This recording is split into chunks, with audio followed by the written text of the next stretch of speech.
Yeah. Let it ride. Let it ride. Let it ride. Let it ride. DNVR Bets Daily. RK and Professor Dre. Monday. Oh, man, it's good to be here on a Monday. Oh, what's that? What is that? Is that a heater alert? Sure. Who could that? Wait. Who? A heater alert? Wait, we need this too. Oh, yeah. Give me it all. Give me it all. What a freaking weekend it was. What a weekend it was. Here, I probably shouldn't wear my shades inside. Oh, still got them. Let's go. Booyah.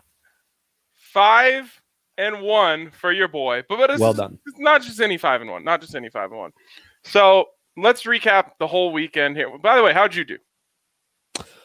It ended up being 5-5, but I'm rocking the shades because I made out like a bandit. The sportsbook account is looking real nice, and I came back from the dead. I pulled a real John Elway 2-minute drill. I had it all on the line, and next thing you know, I'm in the Super Bowl just when I thought the season was over. So yeah, spectacular stuff.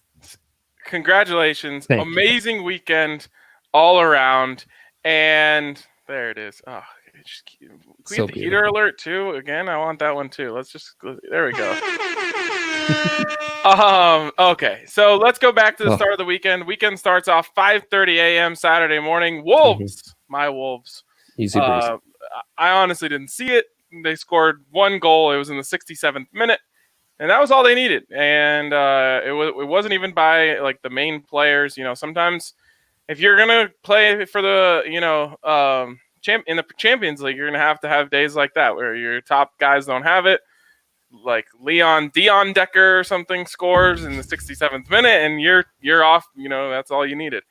So shout out to Wolves 3-0 since the restart. And feels great to be part of the pack right now. Got to admit. Truly. And, that was maybe your least profitable bet of the day, of the weekend, which really tells you how you were just on the up streak the whole time. Yep.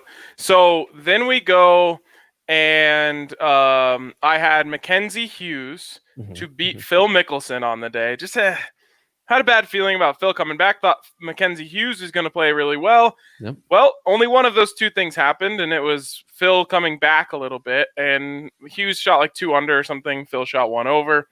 That's a win.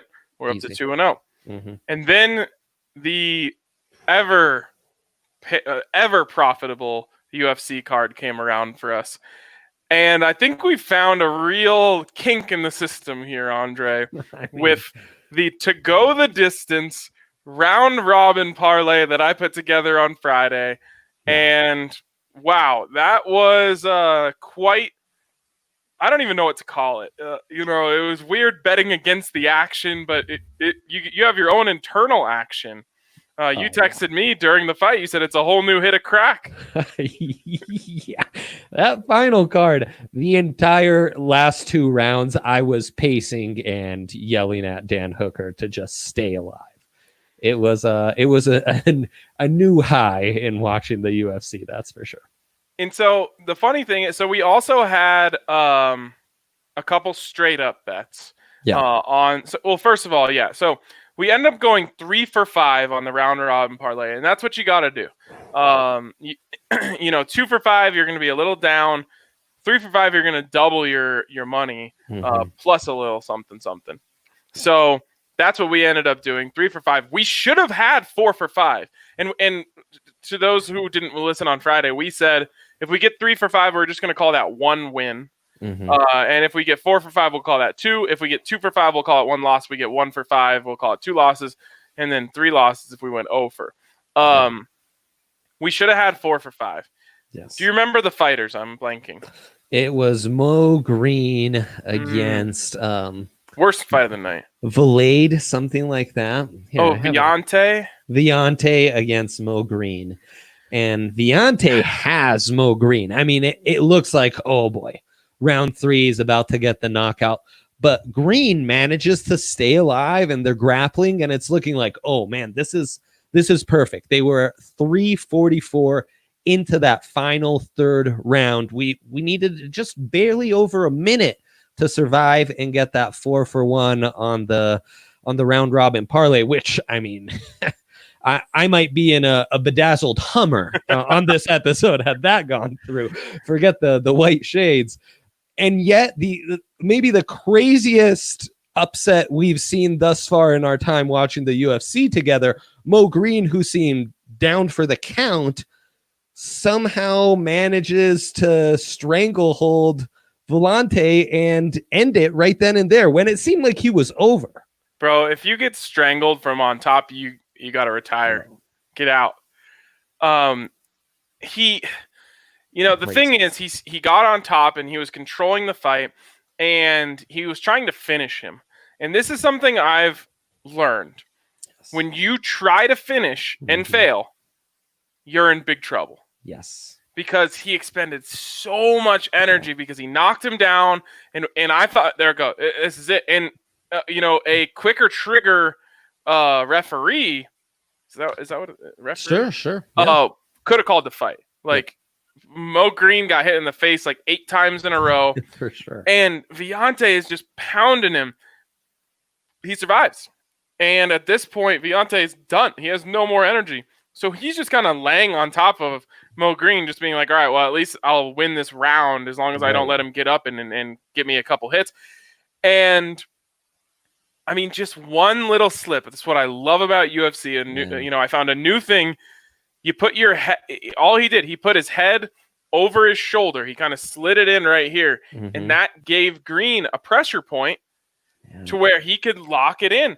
And so he locks his head in, and there was actually a guy who had fought a little bit of UFC sitting near our table at the DNVR bar, or some MMA, and he said, once your chin is over that shoulder, it's really hard to get it out of there. You can kind of imagine, setting your, and so that's once he had him in that. Or I guess it would have been, I don't know which way he had him. Yeah. There was nowhere for him to pull his head out because his chin was hooked over the back of the shoulder. And I didn't even see it coming. No, I didn't not think, at all. Oh, he's got it locked in. All of a sudden I saw him tapping. I was like, what is he tapping about? Right. And then the fight was over. I'm like, oh my God, he just tapped out? It was insane, man. It was wild. Yeah. That was a rough one.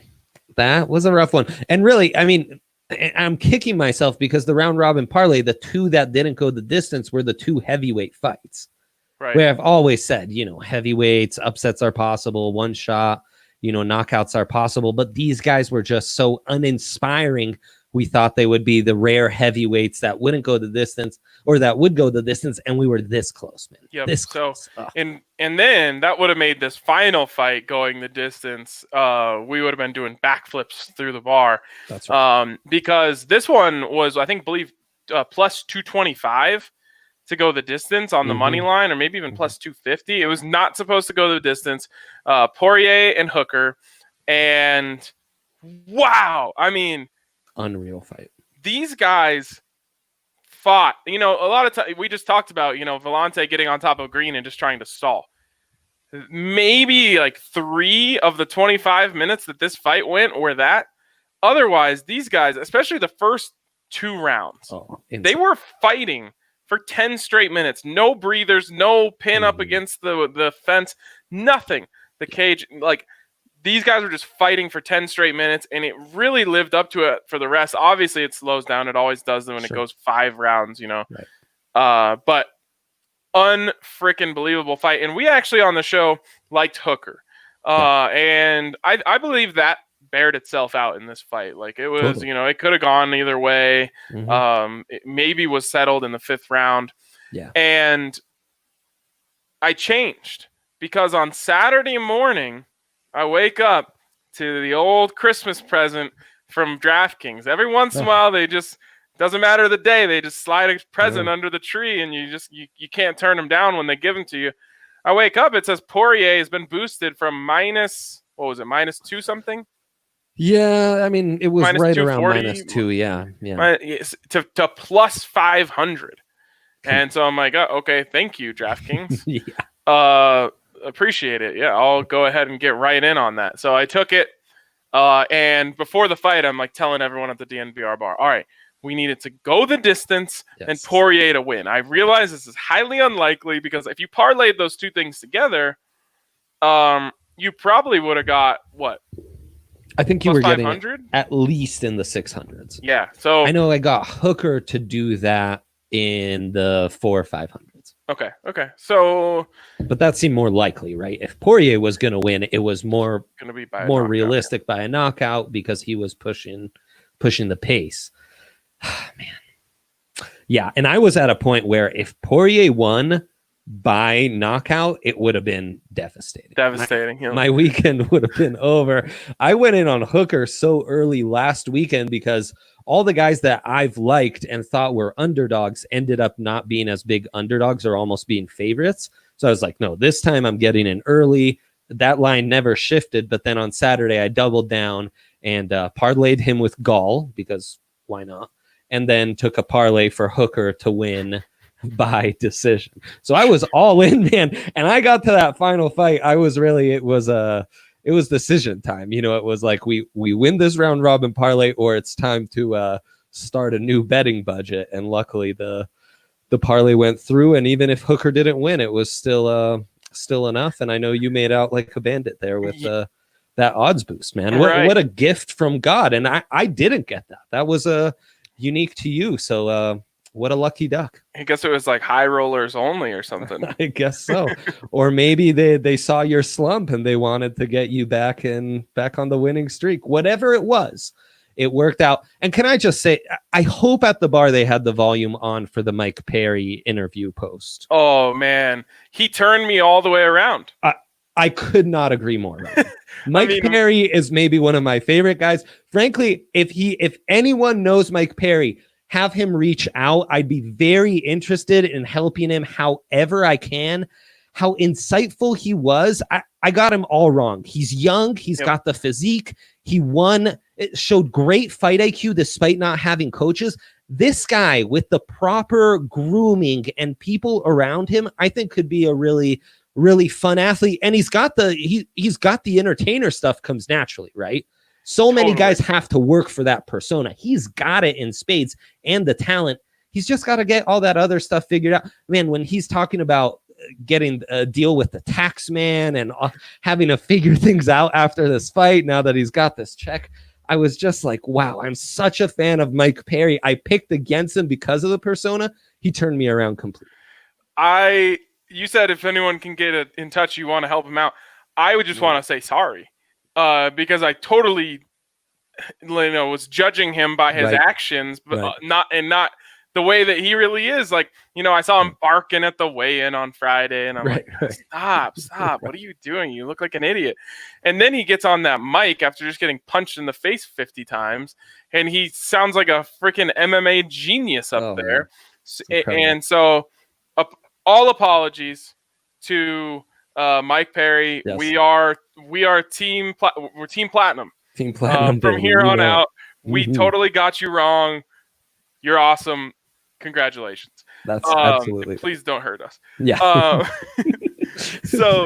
So we end up getting the 3 of 5. We hit that, and I also get the 5-1 on a max 10 bet on Poirier to win that fight. So, we're doing backflips. Well, I have a couple cold pops at the DNVR bar. I'm having a good night. Mm-hmm. I get home. What is this? Another present under the tree? Oh, my goodness. Oh, man. I look down and it says DraftKings odds boost. Dustin Johnson or who's the other? Brendan Todd. Both boosted up to plus 400. And so that was an or that you were in. No, you could have one you had either to pick or. DJ. Yes. Okay, great. So I said, let's go. And the drinks from the DNVR bar had me feeling a little extra confident, so I threw, more than one unit on it. And the best part about this, Dre, is I put it on Dustin Johnson, and I'm, watching, and he surges up to the top of the leaderboard pretty early, but he's tied at 18 under. Because Ryan, set the stage. He started the day two behind the lead. Okay. Yep, but he was still in second place. And he's just coming off that 61 where he looked on fire in that. That was the third round. Yeah. Yeah. And when his big stick is working, it's he's pretty automatic. So I take that with some liquid confidence behind the fingers on the numbers that I pressed, and I get out. So at 2:00, I've got to leave because I've got a tee time, and so I'm out on the course.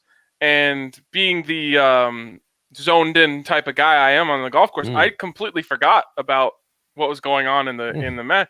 And so I turned to Henry and I'm like, "Hey, have you seen what's going on in the golf at all today?" And he's like, "No, but when I left my house, Dustin was in full command of everything going on." And I was like, "Oh, let's go." Look down at the phone, and he's like 1 up with 2 to go. Apparently, I didn't even know. He bogeyed 16 to give 1 back. Yeah. So he was 2 up, and they bogeyed 16. And so now I'm refreshing, every 5 seconds, thinking, like, why aren't these guys hitting more shots? And right, because then the weather delay comes. Yeah.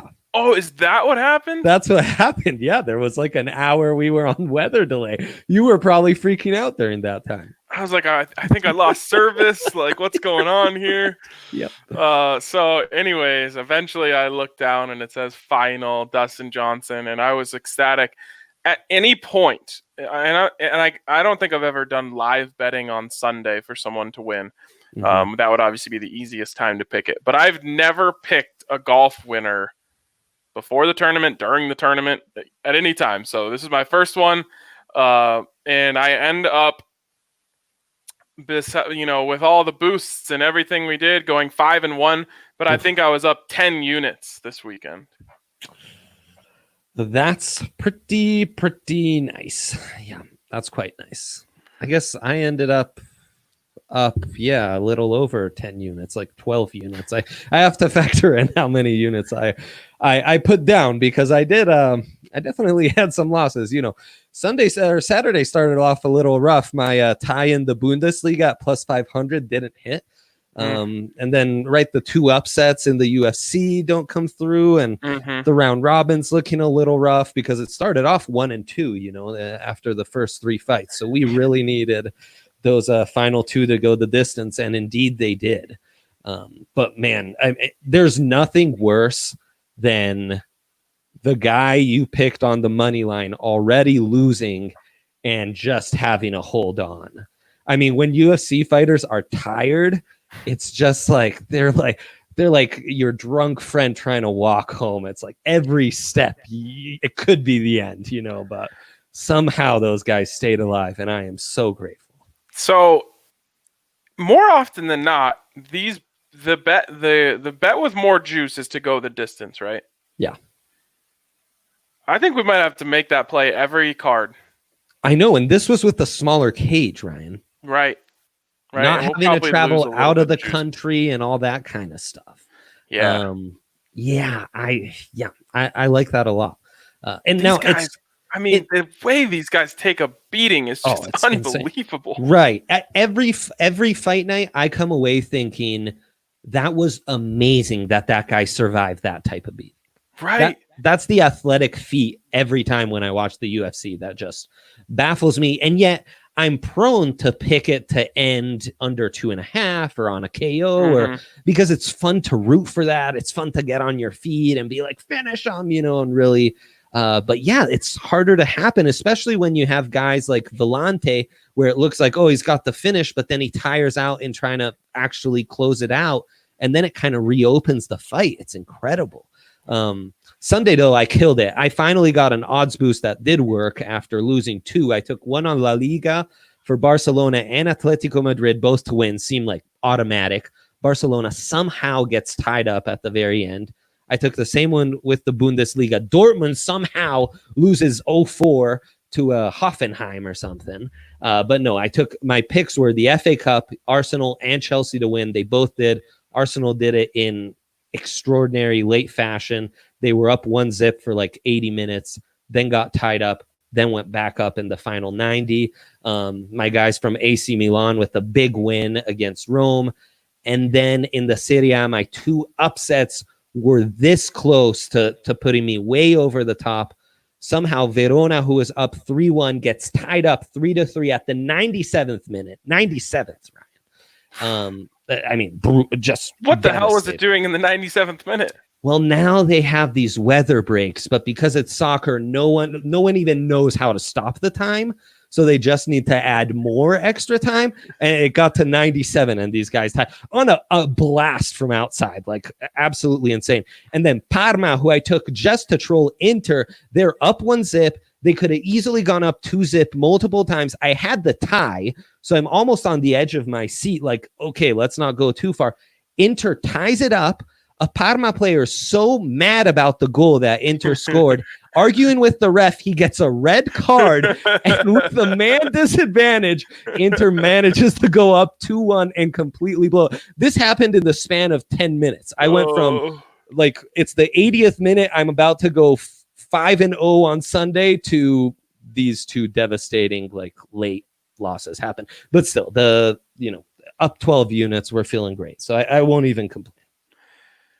So what was your biggest win of the weekend? The round robin parlay, because I believe so much. I doubled down. Dude, that warmed my heart. It's like your son saying that they want to, run the family business or something. Like, well, I believe it was my, my concoction. It was. And then you're like, yeah, I put twice as much on it than you did. And I'm like, whoa, all right, let's go. But I put like 2 units on Milan, and the odds boost with Chelsea and Arsenal was had them at like plus 540. They were both in the plus like over 150s, but so I didn't have a single win that was less than plus 150. So that's where the value came in. So the moral of the story of this weekend for both of us is when DraftKings puts presents under the tree, you open them. And you take them and you thank DraftKings, yes. And you take your dubs. And speaking of DraftKings Sportsbook, you can get these amazing odds boosts when you go and download the DraftKings Sportsbook app now and use the code DNVR when you sign up. And on top of all these amazing deals that they just give to you, you don't even have to ask. They just send them to you. You'll also get a $1,000 bonus when you sign up for DraftKings Sportsbook and use the code DNVR. $1,000 sign-up bonus when you use the code DNVR only at DraftKings Sportsbook. Must be 21 or older, Colorado only. Bonus comprises of a first deposit bonus and a first bet match, each up to $500. Deposit bonus requires a 25x playthrough, and restrictions do apply. See DraftKings.com/sportsbook for details. And if you have a gambling problem, call 1-800-522-4700. All right, Dre. Well, it's a pretty slim slate we have here tonight, but there's one thing that I really like, and it fits inside our rules, and I feel like this should be pretty automatic. So I'm going to give you Manchester United to beat Brighton tomorrow straight up. It's minus 165. You're giving up a little bit of value here, but you're getting the much better side. I think they should actually be probably over 200 in terms of how big of favorites they are. If you want Brighton straight up, you can get them for 5-10. So that's showing you that DraftKings believes they have no chance of winning, or a very slim chance of winning. And the tie is obviously in play as well, but that's the second most likely thing to happen. Manchester United, they're fun to watch play.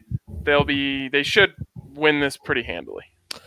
Yeah, I think so too. I got confused with the FA Cup and EPL action. So this was one of my picks on Friday. So we couldn't agree more. You can get a few odds boost on this. If Man U wins both halves, you can get that at plus 385 on DraftKings. Yep. They got to win both halves, though. Win both halves, yes. So that means that at half, we go 0-0. No, both halves, they need to score 1-0, at least win the first half 1-0, at least win the second half 1-0. That's what I mean. So yeah, so even if they win the first half, we're starting the second half at 0-0. They got to win that one too. Yes, exactly. That's my understanding. And then if they score 3 or more, which that's plus 340. Intriguing. I'm going to stick with my one here. Try to stay hot, but before this is kind of a bridge day. You just got to keep the flame lit, on the heater. to get on to Wednesday, where there's a lot more action on the table, and then we, of course, get into golf. I mean, isn't that great about golf? It's really nice. And I have been betting a tournament winner basically every time. And one of these days I'm going to get it, just like my NASCAR win came in back a few weeks back. Because I love that about golf. I love those long shots, man.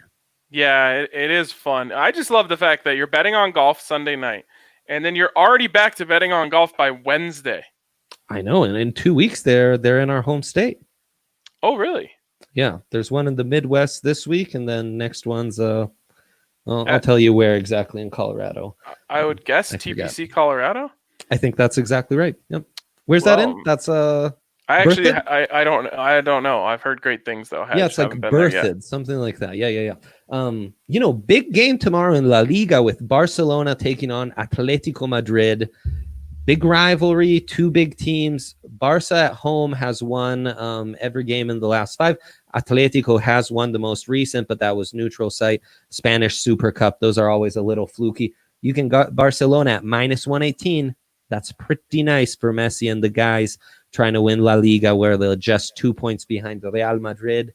Sevilla, another Liga team. Any idea if is that on ESPN or something?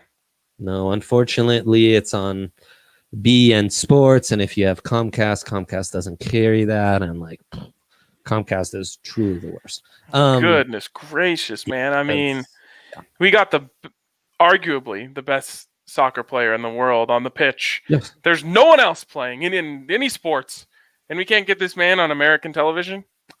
It's terrible. DraftKings should carry them like they carry the Bundesliga and just solve all our problems. Yeah, ping pong. Sevilla, another really good Liga team. They're in the Champions League area. They're +100 to go against the second bottom team in La Liga. Sevilla started off slow since coming back from the quarantine, but I think this is exactly the game where they get off the schneid. +100 for a top team like that, I think is really nice value. And I'm going to stick to 3 because, odd picks always becomes messy. But if you want to have some fun while you're watching Lazio against Torino, DraftKings gave me all their data and all the big winners last weekend were all first to score or to score. And Andrea Belotti is kind of the Haaland of Italian soccer. Torino really plays for him. So if anyone's getting a goal for them, it's him. And they've conceded a decent amount of goals the last 2 games, Lazio. Belotti to score +230. So you just go player props to score, not first to score, just to score. And then they have literally every player on either team. And you go yes for him, it's +230. That's not an official pick, but it's if you want to have some fun tomorrow afternoon, that's a decent value to put out there.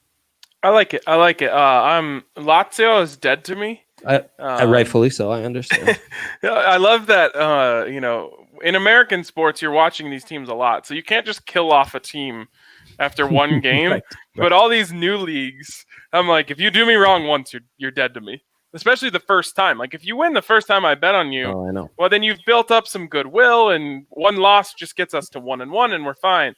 Right. But if you, I don't know, for example, have a 2-0 lead in the first 15 minutes and you can't hold on to it, you're dead to me. Yeah. So, sorry, goodbye. Anything else on the table? Just if you're trying to get in early, our good friends at DraftKings are offering a +1,300 odds boost for Webb Simpson. I'm not sure how long that'll be around. Just an homage to our old friends from the KBO. You could get an odds boost of +225 if you bet the Dinos, Twins, and Tigers all to win. That sounds like a dangerous odds boost, but just throwing it out there. And we haven't talked about this one yet, and maybe we should. But while we're on the topic of odds boost, maybe we can have a whole segment about this coming up. Could. But it's called the Mile High Mega Boost. Oh, yeah. Now, it starts with a behemoth. Colorado Avalanche to win the Stanley Cup. That is, what is it right now, +800? Yeah, I believe so. I believe it's still +800, yeah. +800. So that's big. And Nuggets to make the Western Conference Finals. They don't have to win it. They just have to make the Western Conference Finals. If those two things happen, you can get the appropriately boosted odds here of plus 5280. So that's juicy. It says normally it would be plus 4,000. So they're boosting it a lot up to get it to, of course, 5280. I, as always, didn't read the fine print. That's just the Nuggets to reach the Western Conference semis. To reach finals. Yes. They just need to be a Final Four NBA team. Now, that's much more doable. Yeah, I mean, obviously, you got to get that first leg from the Avalanche. That's the hardest one to get. Wow. But, I mean, I can't imagine the Avs winning the Stanley Cup and then being in my head like, all right. Well, I guess the Nuggets would happen first, right? Because they're starting around the same time. Right. Yeah. It would have to, because then the NHL has extra rounds. Yeah. Right. I'm glad you had, like, in the scenario where this hits, you have the Nuggets already in the bag, and now you're just like, I just need this to get my, what is that, 500 to 1 or 50 to 1? 50 to 1. Yeah. 52.8 to 1. That'd be pretty juicy. I mean, I already have a lot of action on that Avs because we got the boost, and I've parlayed it, and You parlayed it with 17 other outcomes. I did enjoy a futures only parlay, which I think is extra fun. Yeah. Well, then, I guess you won't need my explainer on futures bets that I just came out with this afternoon. That was really well played. I saw our sales extraordinaire and do it all, Lindsay Sauer, tweeted out that can she bet on the Patriots not to make the playoffs now that they have Cam Newton? Absolutely, you can, Lindsay. And in fact, there's been some changes to the Patriots after the signing. They went from championship odds went from plus 2,000 to plus 1,700. AFC odds went from plus 1,200 to plus 600. To win the AFC. Yep. Do you know what the letters GMAFB stand for, Andre? No, I guess I don't. Give me a break. 6 to 1 to win the AFC? What a joke. What a joke. Are they the favorites now? No. What are the Patriots? Or what is it? 350? 350 is probably the Chiefs. Yeah. To win the AFC. They have gone from 8.5 wins to 9.5. If you want to hear how I feel about this in total, you can go listen to the DNVR Broncos podcast from today, because I was on one about Cam Newton and the Patriots. You're not a believer, even with Cam. Huh? No. And then the fact that they only signed him just to deflect from the fact that they were caught red-handed cheating again. I mean, it's just all a joke. From you as someone who can appreciate good PR, that's arguably like a genius move. Yeah. It was genius, but I'm not even sold that wasn't the only reason they signed him. Oh, no, yeah, you could convince me that easily was like 90% of it, sure. And so that, like I was telling Zach and Mace, I'm not even sold on him being the starter. That's where I'm at on Cam. No, it's very possible. Chiefs and Ravens do have better odds to win the AFC at plus 300 and plus 325. Putting these guys at third because they got Cam Newton, who hasn't been good in almost 5 years. Actually, he actually did have one good season since the Super Bowl, but all of the other ones have been, including the ones before the Super Bowl. Like, he's got 2 good seasons and like 6 really average at best. I tell you what I do like is now the Patriots to win the AFC East at plus 110. I do like that. I mean, I know that I could sell you on him being a better quarterback than Josh Allen. No, the Bills have Cam Newton before he was washed. I think Cam was better than what Josh Allen was. He was. But you never know. Cam Newton pre-2015 was kind of looking very Josh Allen-y. And then all of a sudden he was an MVP. So you never know. All of a sudden Josh Allen might be dabbing on fools next year. He might. While we're plugging other podcasts, listen to the draft podcast on the Broncos and BuzzFeed. we talked a lot about 2021 NFL draft props and college football props, which are already on the DraftKings app. So there's a little preview where Hank and I were able to go in depth a little more. Tell me one prop from the 2021 NFL draft that you gave out. Penny Sewell plus 400 to be the first pick because he's a generational tackle prospect. It's a great quarterback class, but there's a chance a team that already has a young quarterback ends up with the first overall pick. And Sewell is so good, they wouldn't trade out of that. And there you go. Yeah, they would trade out of it. I'm sorry, Andre. You think because it's possible? Someone wants Trevor Lawrence, and they're going to give up whatever it takes to get him, in my opinion. And so as good as Sewell is, 3 first-round picks is better. Oh, man. Sewell's really like the best O-lineman I've ever watched. Really? Yeah, he's pretty special. So I don't know. Well, I and guess I like if you're like the Dolphins and you sit down Tua this year, and next year you're like, man, we got to protect him. Yep. Could be. And they have all the picks they need. I also gave out Jalen Waddle, first wide receiver taken, plus 400. And you're getting the favorites in these categories at pretty good value, too. So Jalen Waddle, Rondale Moore. Who else is in that group? Jamar Chase is the favorite. Sadly, Justin Ross is on that list, but he got injured, so he's not too high. Tylan Wallace from Oklahoma State's there. And Ramon St. Brown, who's a sneaky little pick from UFC. Yeah. I like Waddle there. I think it'll probably come down. I mean, Devontae Smith also in that group. So we're gonna have 3. No, just 3. Two. Just 2. 2 more Alabama receivers go in the first round. 4 in 2 years. Probably all in the top 15. Yep. Devontae Smith is like the unsung. We can talk about this type of stuff for hours. All right. That's probably going to wrap it up for us today on DNVR Bets Daily. Let's keep the heater alive tomorrow, and then we'll go ham. All right. On Tuesday night and bring out a bunch more. But thanks to everyone who rode with us. Thanks for everyone who believed in us this weekend. We needed your belief to put us through and over the edge. We'll be back tomorrow and get it popping again. So have a great night.